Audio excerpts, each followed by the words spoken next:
Good day, everyone. So our topic for today is about looking at the internet. You use the internet all the time, doing research, playing games, watching videos, or chatting with friends. You type in an address or click a link in pages of text, colors, images, and embedded audio and video files appears on the screen.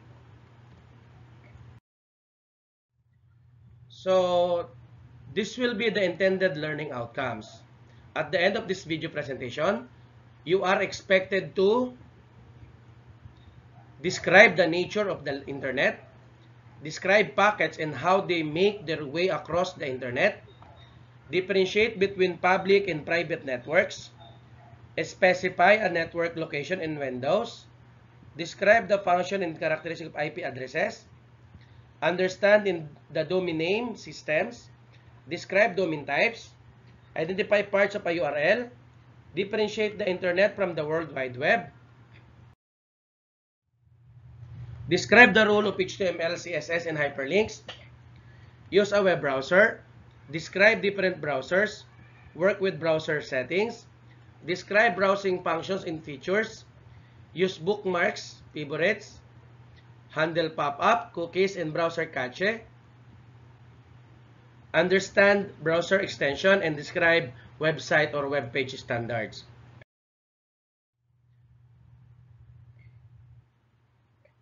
So, at the core of the internet is the backbone, a series of redundant high-speed network owned and operated by some of the largest long-distance voice carriers.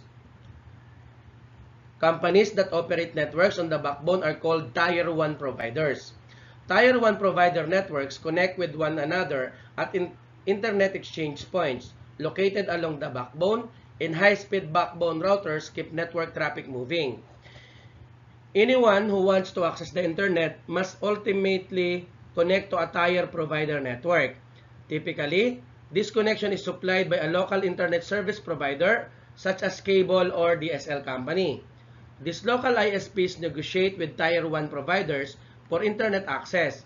Individual consumers and business describe to their local ISPs, which in turn are connected to tier 1 providers. The hardware, of course, is the internet is a collection of hardware. It consists of wires, routers, switches, microwave, links, servers, and communication protocols. The hardware you use in your home LAN or in your school or office LAN is not much different than the hardware that forms the core of the internet itself. The packet. In any network, data packets or data that is exchanged from one computer to another travel across the network in a unit called a packet. It is a packet is a package of information. It contains address information for both the source computing device. The addressing information is what makes it possible to deliver a packet from its source to its destination. In addition to addressing information, a packet also contains a data payload. This data payload is the actual information that you want to send from one device to another. For example, a data payload may contain a request for a web page. If a packet is coming back to your computer from a web server, the data payload may contain part of the web page that you may requested. All data that is sent over a network, images, document files, web pages, audio and videos file, must be broken down into packets before they can be transported across the network. The larger the file, the longer the process will take. When you open a browser, type a URL in the address bar and press enter. Your computer breaks the request for a specific web page into packets and sends those packets out onto the network. Your home, school, or work router works those packets to your ISP, who forwards them onto the internet. Routers along the internet read the addressing information and forward your packet accordingly. That is, your data packet passes from router to router along the internet until it reaches the network where the target web server resides. At the destination, the packet are reassembled into the original data transmission. A router connects different networks to each other. A router also determines the best path of the transition or transmission to make or to take and passes the transmission to the next router along the path.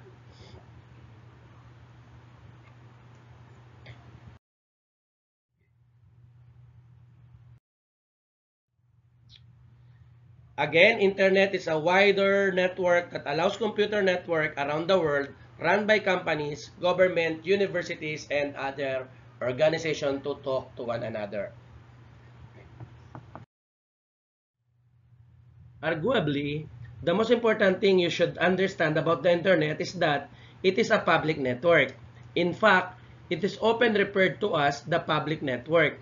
It is not centrally owned or controlled. It is able for anyone to access and use. For this reason, no one can police the Internet to protect or control or monitor that people who use it. Think about all the people around the world who connect to the Internet every day. Anytime you connect to the Internet, you can potentially connect to anyone else who is connected. The great thing about the Internet is that any computer can exchange data, email, and programs with any other computer. And the bad thing about the Internet is that any computer can exchange data, email, and programs, and also, unfortunately, viruses, trojans, and malware with any other computer. Being connected can make any system vulnerable to unwanted activities such as eavesdropping or theft of personal information. For this reason, the Internet is also referred to as the open network or the untrusted network. In network diagrams, the Internet is represented by a cloud because its content and its participants are unknown. In contrast to the public untrusted Internet, private networks are considered secure. All systems connected to a private network are trusted. When you log on to a system that is inside your home, school, or corporate LAN, you can access to the resources connected to the LAN. Depending on your rights and permission, you can likely access printers, email servers, and documents stored on the network file shares. One of the benefits of maintaining a LAN is the availability to shared resources. Once you make a connection, your system is trusted just if it were located physically within the and connected directly to the LAN. To configure a network connection as private, you just click Start Setting, Network and Internet, Wi-Fi or Ethernet, Advanced Options, make this PC discoverable. So this will be the difference between the public IP address to the private IP address.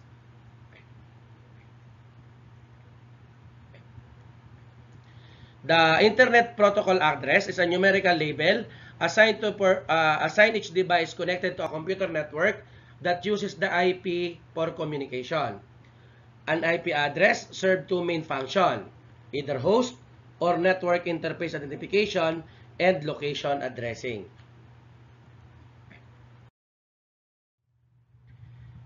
The DNS, the Domain Name System, is a service that keeps track of the specific IP addresses of web servers around the Internet and maps those IP addresses to the text-based name we enter into the address bar of our browsers. These text-based names are called domain names. Both the domain name and IP address refer to the same resource, but the domain name is easier to remember. Without DNS, you would need to enter an IP address anytime you wanted to access a resource on the Internet. These mappings are stored in records in a DNS database. Every domain consists of DNS records. A DNS record is an entry in the DNS database. The network administrator will create one address record that maps the IP address to the domain name and usually create several records for aliases or nicknames that point back to the address record. If you enter an alias as a URL, for example, as.com, for simply as, you can still navigate to the www.as.com web server. The DNS service is made possible through DNS name servers, which are servers on the internet whose sole function is to resolve domain names into their IP address. If a DNS server is unreachable, you will not be able to navigate to a website by entering its URL in the browser address bar. You can, however, still reach the site if you know its IP address.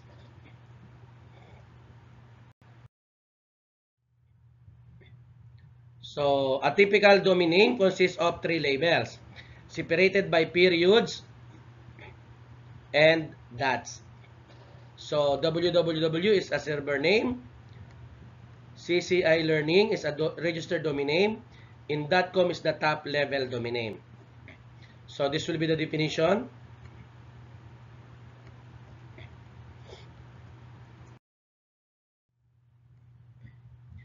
DNS domain labels. DNS is arranged into a hierarchy that consists of 3 levels: root,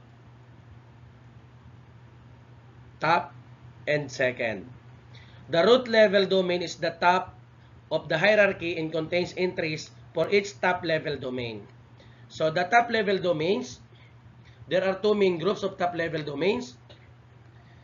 Those that group domains into generic categories like commercial, educational, military, and so on. And the country code top level domains, which are based on the 2 character codes signifying country abbreviation.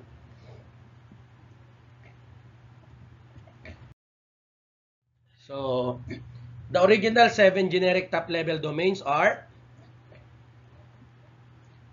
.com, .net, .edu, .gov, .in, .mil, and .org. Actually, additional categories are added as needed arises.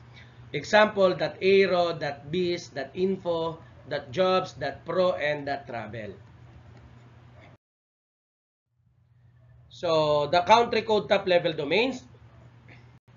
Other top level domains named as the 2-letter abbreviation and are meant to identify the country in which the website is hosted. So, as you can see here, for Philippines, .ph.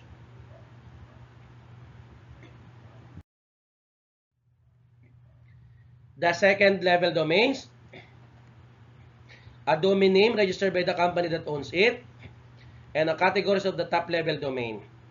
For the subdomain, of course, .com, the top level, .xbox, second level, .support is the subdomain within the Xbox second level domain.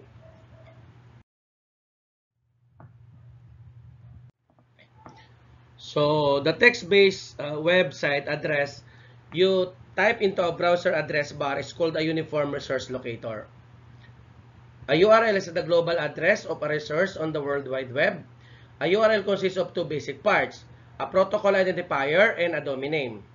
These parts are separated by a colon and 2 forward slashes.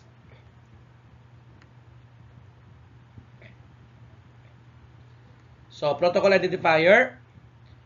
Various protocols are used on the internet to communicate with a specific type of servers. Browser, assume that you want to use the HTTP protocol when you enter a website address. There's more than HTTP. We have HTTP Secures. It is a protocol used for secure web transactions such as making purchases over the internet. The HTTP protocol allows you to use HTTP over a secure connection. File transfer protocol use to transfer large files between a user computer and a special type of server called an FTP server. Web servers store files in directories on a hard drive. A URL can also include the path and the file name of a specific document or web page stored on a server. You may consider the following URL.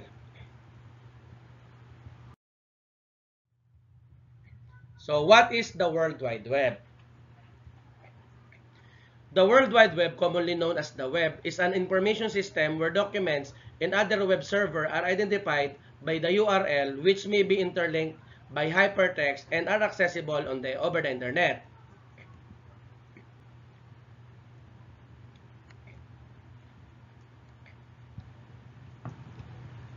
There are countless millions of documents hosted on the web server. And if you can access a document by typing its address into a web browser or by clicking a link that takes you to it, that document is part of the World Wide Web.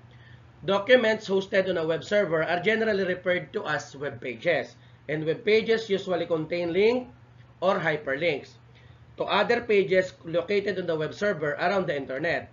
If you have ever visited a website and clicked a link that took you to another website, then you have used a hyperlink. These hyperlinks form from the connections that make the World Wide Web possible.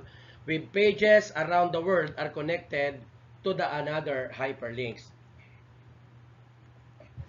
A web page is a file created with hypertext markup language, and HTML is a special language that web page authors use to add text, hyperlinks, application, video clips, sound, and animation to web pages. A collection of related web pages is called a website. When web pages are designed properly, visitors can point and click to launch application, navigate to specific areas of the website, or visit related websites, all within a web browser window. So this will be an example of an HTML code.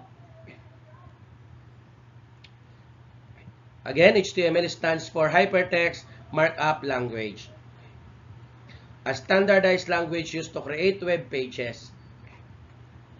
So if you want to have a lot of a tutorial related on how you'll be able to make a web page, visit this YouTube account. So CSS, that is for cascading style sheets. It allows web page authors to move presentational styling information into the head section of the HTML documents, or to separate a style sheet document that is linked to HTML documents. For tutorial, again, visit this link.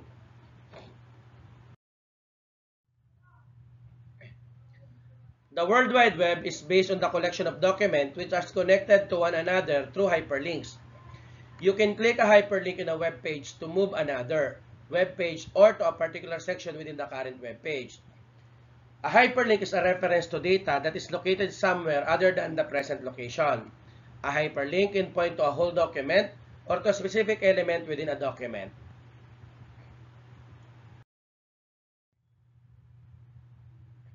So to visit a web page, you enter each URL into the web browser and press enter. So this will be an address bar, a window tab, and a browser window title bar. The Internet Explorer address bar includes the following buttons: search, show address, security report, refresh or go, and stop.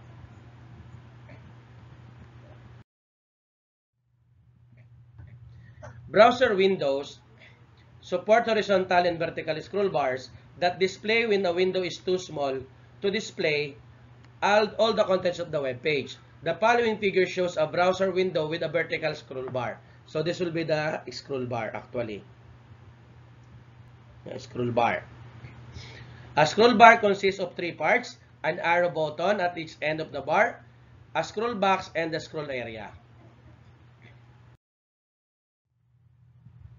When you use a scroll bar to view different parts of a window, the action is called scrolling, and use one of the following methods.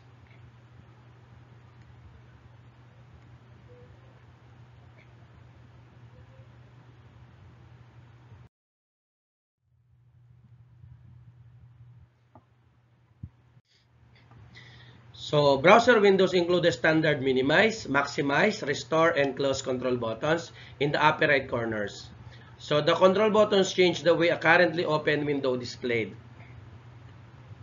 So, example of minimize, maximize, restore, and close. You can resize a browser window to any dimension you would in any other application window. To create a new tab, use of the following methods. In the most browser, when you open a new tab, the browser display thumbnails of the site you visit most often and or thumbnails of the top site and suggested sites. Here is the popular browser. Of course, the Microsoft Edge, developed by Microsoft and released with Windows 10. Microsoft Internet Explorer, developed by Microsoft. It was one of the first graphical web browser. Mozilla Firefox, developed by Mozilla Corporation and Mozilla Foundation in 2004. Google Chrome was developed and released as a stable product in 2008.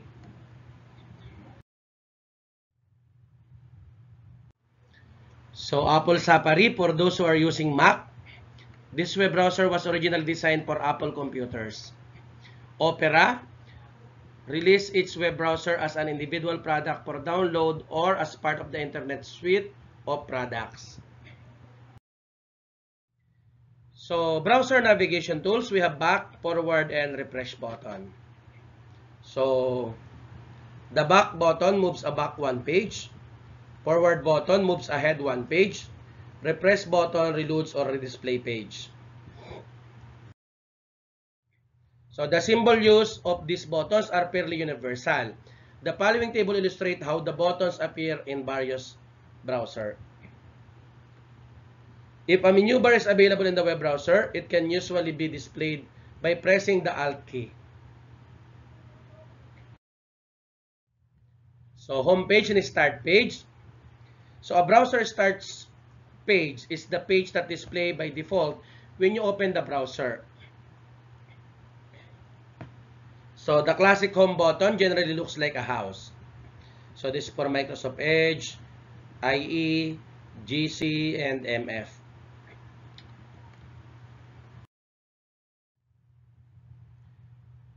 Then, a browser includes numerous configurable settings that control not only its appearance, but its behavior.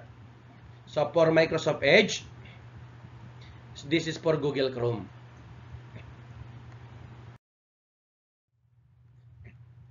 For the Internet Explorer,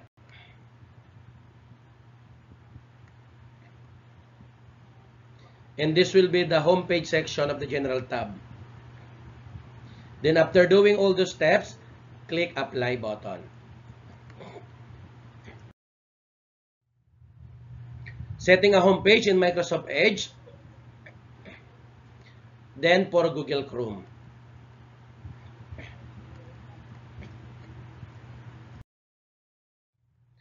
Uploading and downloading. So uploading refers to transmitting data from one computer system to another through means of a network.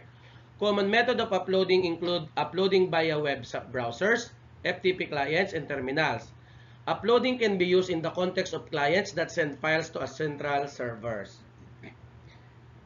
In computer networks, download means to receive data from a remote system, typically a server such as a web server, an FTP server, an email server, or other similar system. This contrasts with uploading, where data is sent to a remote server.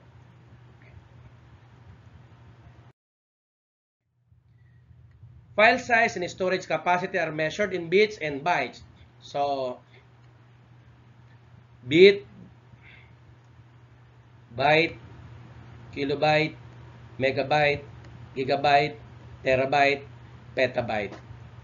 While connection speed is measured in bits per second. So, BPS, KBPS, MBPS, and GBPS.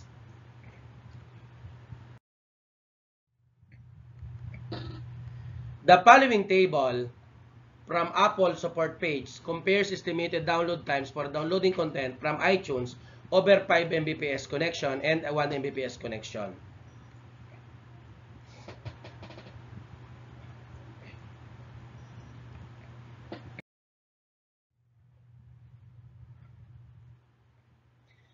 Streaming media is multimedia that is constantly received by and presented to an end user while being delivered by a provider.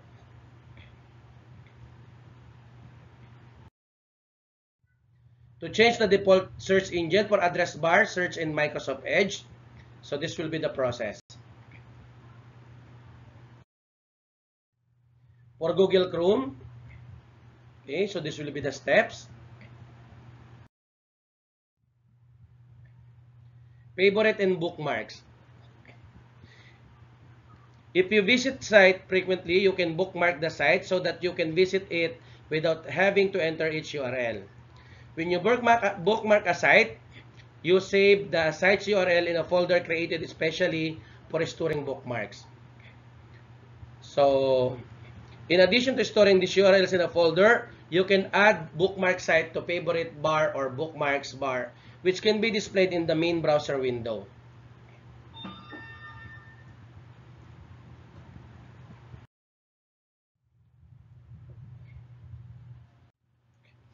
So, this will be for the Microsoft Edge. So, as you can see here, in Microsoft Edge, Hub.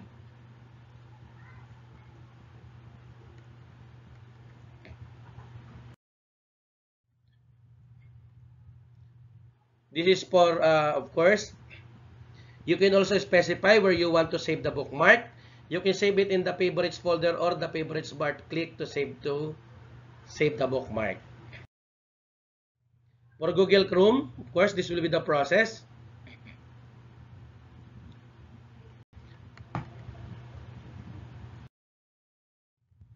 For Internet Explorer,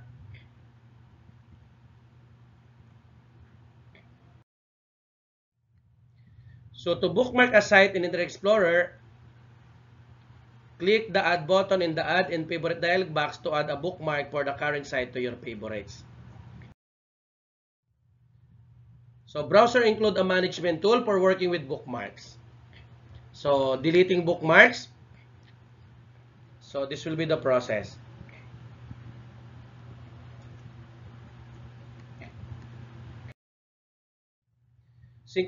Synchronizing bookmarks. So Chrome, Firefox, Safari, and Opera, all other built-in bookmark synchronization through free online accounts.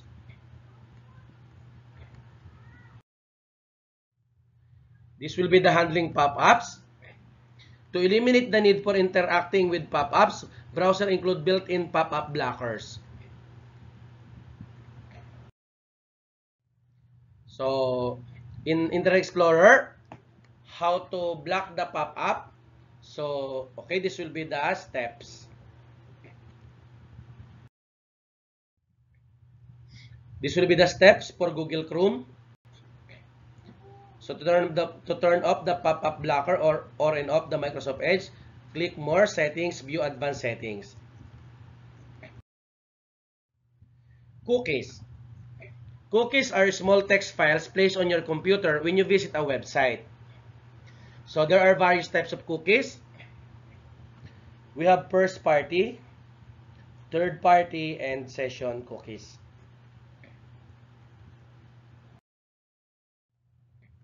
How to control the cookies? So in Microsoft Edge, this will be the process.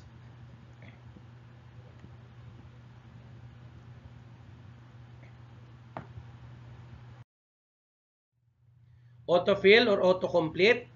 In Chrome, you can configure this setting on an advanced setting page under the password in Forms heading.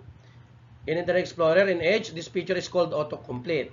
In Internet Explorer, you can access the settings on the Content tab of the Internet Options dialog box. In Microsoft Edge, this setting can be accessed in the Advanced Setting panel in the Privacy and Services section.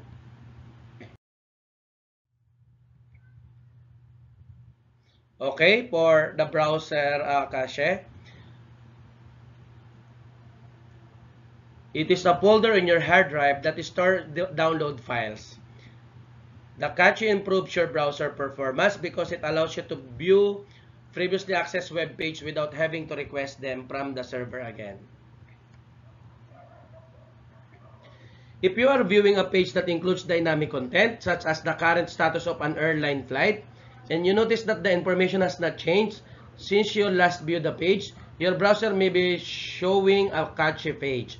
To update the content, click F5 to refresh to force the browser to request a new updated page from the browser. So every browser includes a history functions that store the URLs of website you are visited in the browser history folder.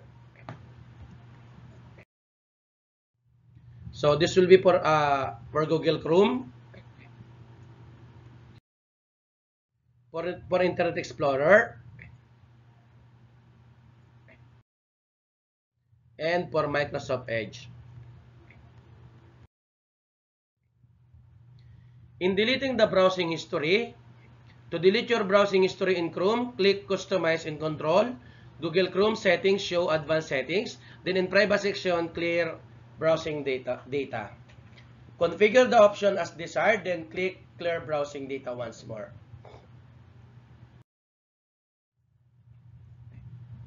Private browsing. Browser provide private browsing options that allow you to surf the web without saving any information about your browsing. That is, your actions are not captured in browsing history. No cookies from the data or search history is recorded during a private browsing session.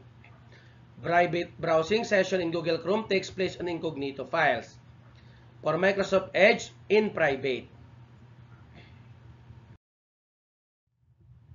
Plugins or add-ons.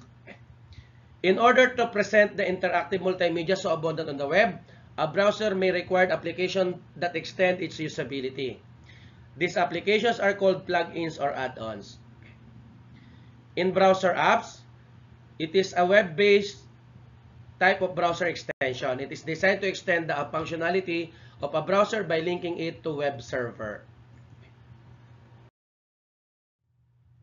So, common elements for the site homepage. Of course, we have logo, image, videos, buttons, navigation bar, and menus.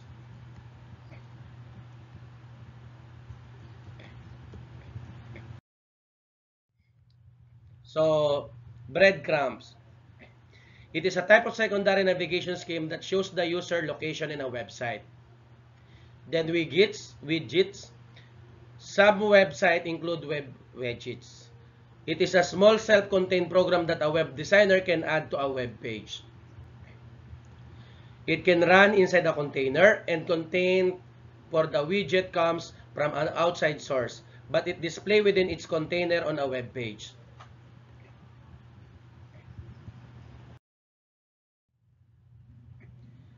You can use your mouse on the web page.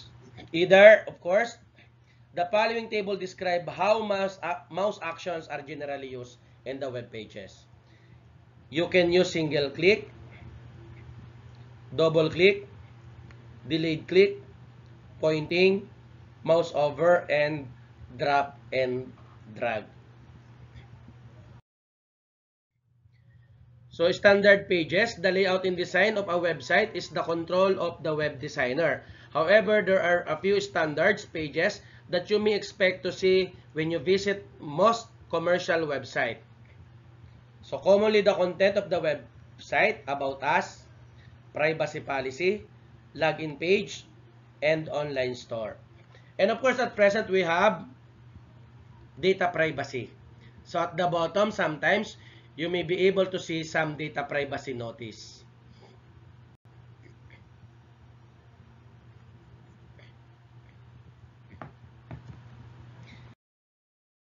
And that's it. This will be my references. So this time, you learn about the nature of the internet and about the role and functions of a web browser.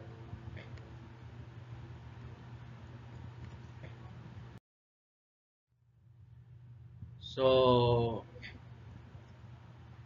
thank you and good day.